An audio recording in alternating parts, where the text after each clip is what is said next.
Let's now enter inside a blood vessel and look at the blood flowing through it.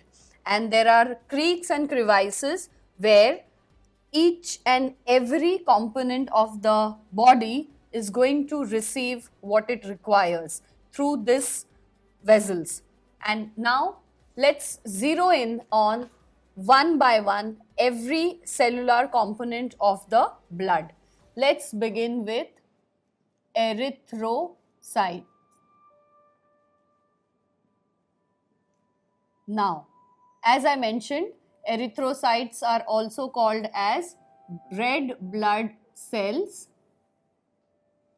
Now, looking at the structure of the red blood cell shown over here, it is biconcave in nature, so that though it is disc shaped, it's circular but compressed in between, and that compression, that biconcavity actually helps in increasing the surface area for accommodating more of the hemoglobin. Now, there are certain things that we need to know about the red blood cells or the erythrocytes. One, first, of course, let's begin with the size. Now, the size of the erythrocyte will be, the length is anywhere between 7 to 9 mu m in diameter, in length, and 2 mu m in diameter. Alright, that is the size.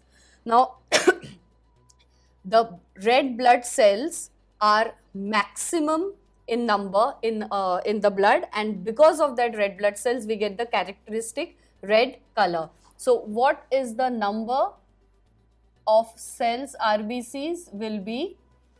We have almost 5 million RBCs per 1 cubic mm of blood. That is the number we are looking for. Imagine 1 cubic mm of blood, it's hardly even a drop. In that we have 5 million RBCs. It's average, on an average it is 5 million RBCs. Now, why is it so? Simply because RBCs are the one which are going to take the load of carrying oxygen and bringing back the carbon dioxide from the body to the lungs.